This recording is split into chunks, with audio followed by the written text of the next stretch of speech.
Welcome to the world of digital crime.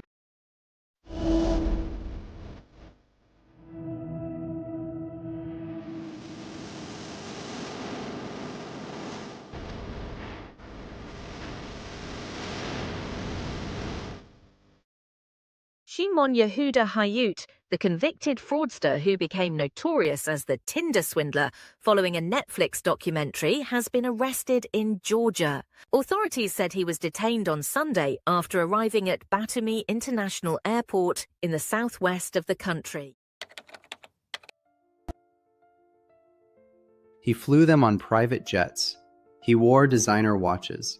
He claimed to be the son of a diamond billionaire. And then he asked for money.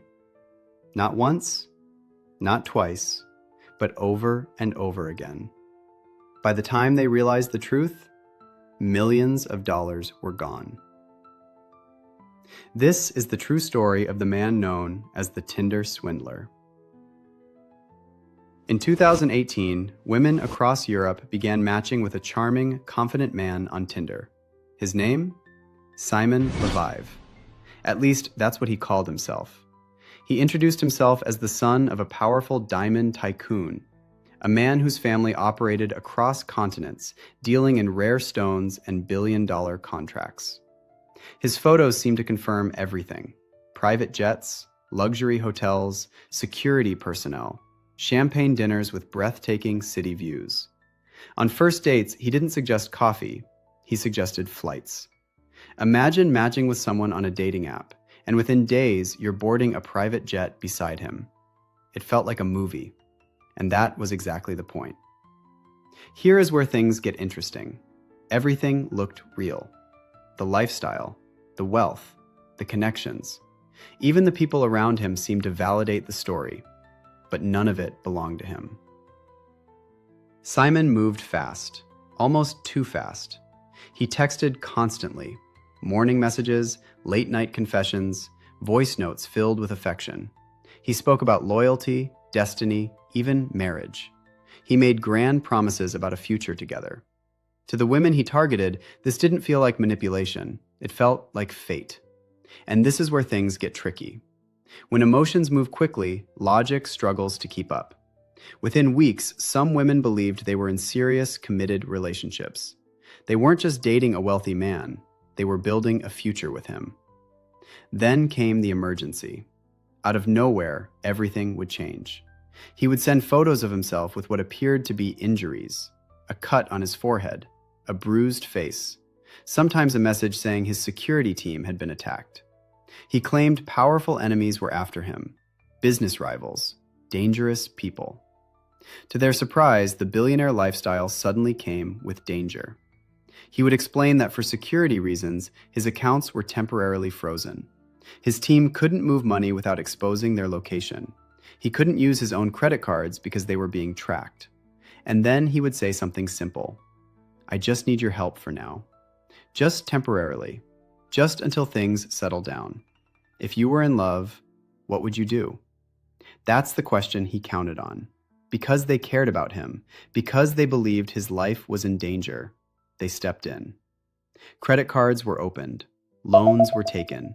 Savings were drained. Cash advances were approved. Some women sent over $200,000. And at first, he often paid small amounts back. Just enough to keep the illusion alive. Just enough to make it feel safe. Here's where the story becomes almost unbelievable. The money from one woman was used to fund lavish trips with another. One victim's loan paid for another victim's 5-star hotel. One woman's sacrifice financed the next woman's dream romance. It was, in essence, a romantic Ponzi scheme. Each woman believed she was the only one, the chosen one, the future wife. Meanwhile, he was juggling relationships across multiple countries, sometimes simultaneously texting different women the same affectionate messages. And yet, for a while, it worked. Because the illusion was powerful. Luxury creates credibility. Urgency creates pressure. Love creates blindness. But lies have a weakness. They require constant maintenance. Eventually, one woman began to notice inconsistencies. Payments that didn't add up, stories that slightly shifted, excuses that felt rehearsed. Instead of sending more money, she started asking questions. She researched the diamond empire he claimed to belong to. She looked into the family name. She searched public records. And what she found was devastating. There was no connection to the billionaire family he claimed. No inheritance. No ownership stake. No empire waiting for him. Just a man with multiple aliases and a trail of debt. To her shock, she wasn't alone. Other women across Europe had nearly identical stories. The same emergencies, the same injured photos, the same frozen accounts, the same pleas for help. Here is where everything unraveled. Once the victims connected, the illusion collapsed. Journalists began investigating. Patterns emerged. Travel timelines overlapped. Financial records painted a different picture, one of manipulation, not wealth. The glamorous lifestyle wasn't funded by diamonds. It was funded by debt, by trust, by emotion. Authorities eventually became involved. He was arrested on fraud-related charges. But here's the painful truth. Arrest does not equal recovery. The Georgian Interior Ministry confirmed that Hayut, also known by the alias Simon Leviev, was arrested on the basis of a red notice issued by Interpol. It is not yet clear which state requested his detention or on what grounds. A ministry spokesperson, Tato Kuchava, confirmed only that he was arrested at Batumi's airport at Interpol's request. Hayut's lawyer told Israeli media that the reasons for his arrest remain unknown. I spoke with him this morning after he was detained, but we don't yet understand the reason, they said, adding that he had been travelling freely around the world. Between 2017 and 2019, Hayut allegedly used the dating app Tinder to impersonate the son of billionaire diamond mogul Lev Leviev. He is accused of conning women into giving him an estimated 7.4 mithas by luring them into emotional and financial dependency. Many victims were left with enormous debt. Some declared bankruptcy. Others spent years rebuilding their credit and their confidence. And the financial loss wasn't even the hardest part. It was the emotional betrayal. Because this wasn't a random phishing email. This was someone who said, "I love you." Someone who spoke about children. Someone who planned vacations and futures. He didn't just steal money. He studied vulnerability. He identified loneliness. He accelerated intimacy. He created dependency. Then he weaponized it. That is what makes romance scams uniquely devastating. They don't just exploit greed. They exploit hope. And here's the part that matters today. This story didn't end with dating apps. Romance scams are rising globally. Only now, many have moved into cryptocurrency. Instead of asking for emergency loans, scammers invite victims into investment opportunities. They promise insider access, exclusive trading signals, guaranteed returns. The platform may change. The psychology doesn't.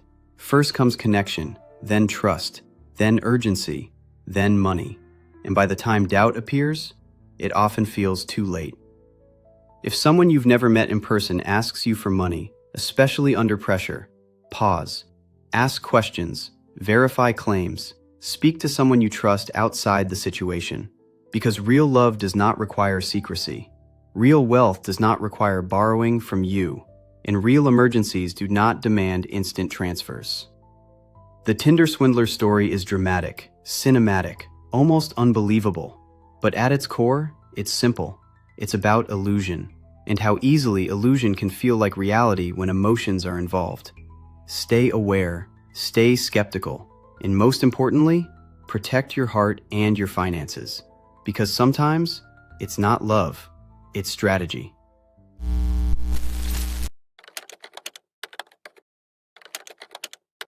I want to test something. I have an idea. Who do I choose? Let's try this one. Hello? Yeah, hi. I'm in the hotel in Prague. There's been a problem with my bank. They've frozen all my cards. I don't know what it is. I think it might be to do with one of my passports, which was closed. I need you to send me $10,000. I'm going to send you some bank details. I want you to send me 10 grand, but I need it like urgently. I'm going to give it back to you, but I need it urgently. Is that okay?